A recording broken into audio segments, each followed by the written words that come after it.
અને આજ પોલીસ પાલનપુર શહેરમાં બેફામ દારૂના અડ્ડા, જુગારના અડ્ડા, એમડી ડ્રગ્સ પણ આપણા પાલનપુર શહેરમાં આવી ગયું. આવું પાલનપુર અમે જોઈ લેવાના, સાંખી લેવાના નથી. વારંવારની ફરિયાદો, જિલ્લા સંકલનમાં પ્રશ્નો પાડીએ, મીડિયા સમક્ષ બાઇટ્સ આપીએ, વિધાનસભાના મંચ પર બોલીએ, એ બાદ પણ જો બનાસકાંઠા પોલીસની શાન ઠેકાણે આવતી ન હોય તો એમની શાન ઠેકાણે લાવવા માટે પછી મેદાને આવવું પડશે. ગુજરાત પોલીસ પર અનેકવાર બહુ જ બધા આક્ષેપો થયા છે. ગુજરાત પોલીસ જે રીતના વર્તન કરે છે, જે વિડીયોઝ વાયરલ થાય છે, એના પછી ખૂબ સવાલ પણ થયા છે. વિપક્ષના નેતાઓએ ઘણા બધા સવાલ ગુજરાત પોલીસ પર કર્યા છે અને અત્યારે સ્પેશિયલી વાત બનાસકાંઠાની પોલીસ પર કરવાની છે.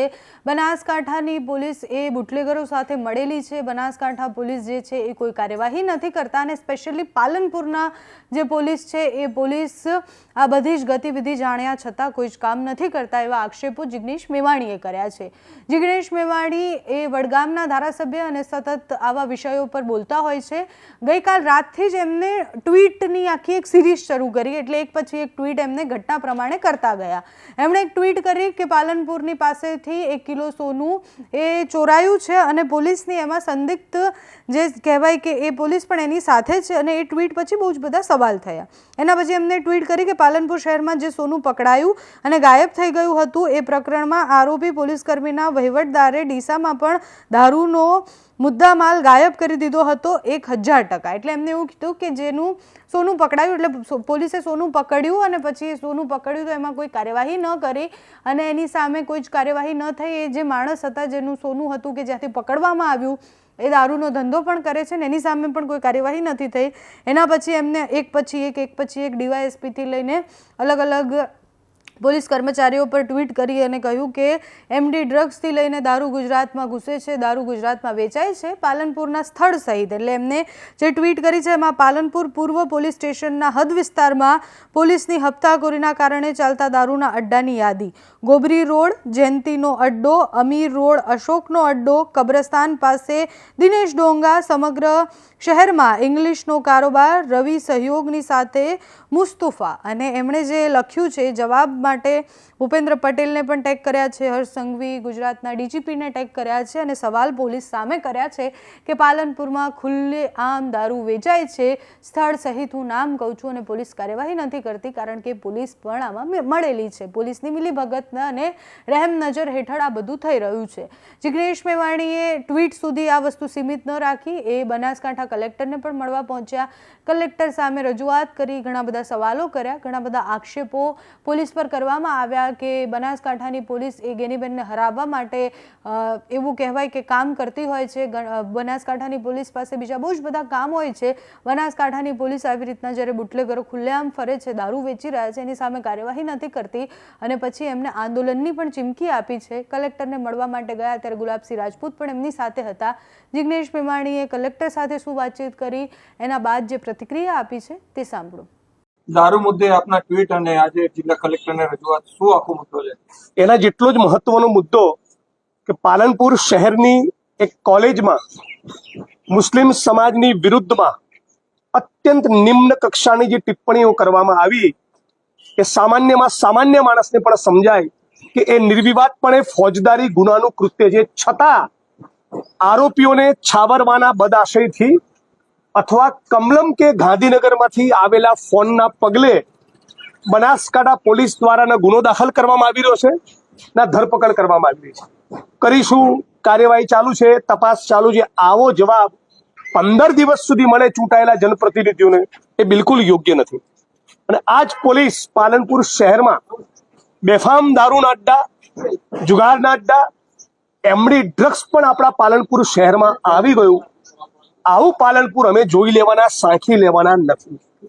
વારંવારની ફરિયાદો, જિલ્લા સંકલનમાં પ્રશ્નો પાડીએ, મીડિયા સમક્ષ બાઇટ્સ આપીએ, વિધાનસભાના મંચ પર બોલીએ, એ બાદ પણ જો બનાસકાંઠા પોલીસની શાન ઠેકાણે આવતી ન હોય તો એમની શાન ઠેકાણે લાવવા માટે પછી મેદાને આવવું પડશે. હું આખા ગુજરાતના એક જિલ્લે તાલુકે જેને પલાઠી વાળીને લડત કરતો હોઉં છું. એવો પ્રયોગ બનાસકાંઠા પોલીસ પ્રશાસન મારી જોડે અહીંયા ઈચ્છતી હોય તો એના માટે પણ તૈયાર છું. પણ હવે દારૂ, જુગાર અને ડ્રગ્સની મેટરમાં કોઈ કોમ્પ્રોમાઇઝ કરવાનો નથી. એટલે હું ઈચ્છું છું કે તાબડતોબ આની સામે એક્શન થાય.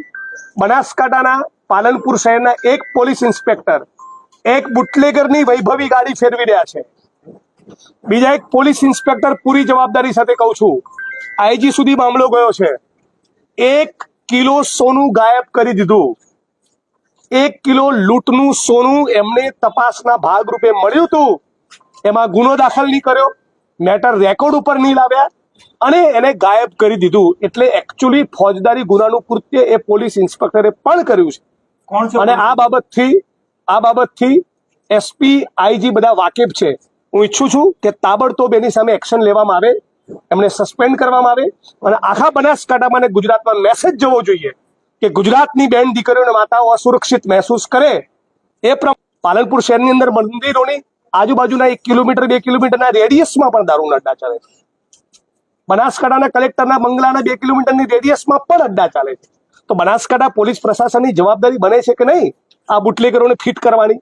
એના બદલે એમને ગિફ્ટ કરેલી ગાડીઓમાં જો પોલીસ ઇન્સ્પેક્ટરો ફરતા હોય અને ડીવાયએસપી કોઈ એક્શન લેવા માંગતા ના હોય મિસ્ટર ગામિત, તો પોલીસે એની સામે કાર્યવાહી કરવી જોઈએ. એસપી આઈજીએ કાર્યવાહી કરવી જોઈએ. ગુજરાતના પોલીસ વડા ડીજી વિકાસ સાયને પણ હું લખવાનો છું. આપ કલેક્ટરના બંગલે ધરણા કરવાના હતા, શું થયું? એમાં એ કરવાના છે? ગઈકાલે રાત્રે પછી રેડો પાડીને બધા દારૂના અડ્ડા બંધ કરાયા એના મને મેસેજ મળ્યા છે પાક્કા. પણ એ 1 દિવસ પૂરતું ઓપરેશન રહી જાય અને 2 દિવસ પછી ચાલુ થાય એ હું ચલાવવાનો નથી. હું દર 5 દિવસે અઠવાડિયે ફોલોઅપ લેવાનો છું. કેમ એક ડીવાયએસપી ના નામ સાથે ડીવાયએસપી અને પોલીસ ઇન્સ્પેક્ટર બંને સ્પેસિફિક મેં સૂચનાઓ આપી હતી અઠવાડિયે 10 દિવસ 15 દિવસ પહેલા. શું ફોન મારા વિધાનસભા વડગામની બાબત પણ મેં કહેલું છે. વિધાનસભાના મંચ ઉપર પણ રજૂઆત કરેલી છે અમિતભાઈ ચાવડાએ બનાસકાંઠા બાબતે. એક મિનિટ, ગુલાબસિંહભાઈ રાજપૂતે પણ રજૂઆત કરી છે.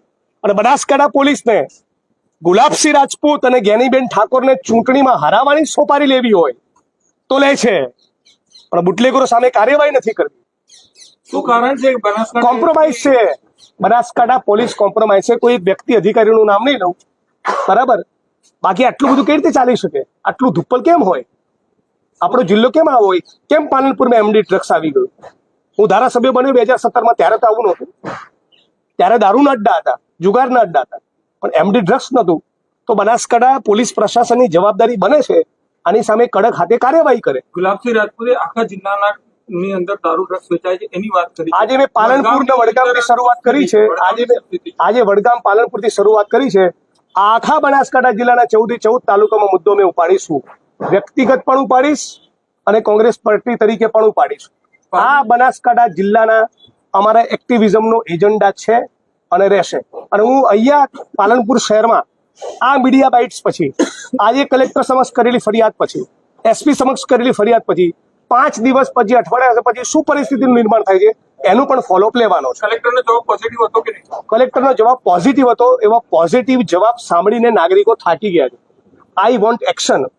હું ઈચ્છું છું કે બનાસકાંઠાના કલેક્ટરશ્રી અને બનાસકાંઠાના જિલ્લા પોલીસ વડા પોતાના બંગલેથી પોતાની કચેરી આવે એ દરમિયાન રસ્તામાં ચાલતા અડ્ડાઓ પહેલા બંધ કરીને બતાવે.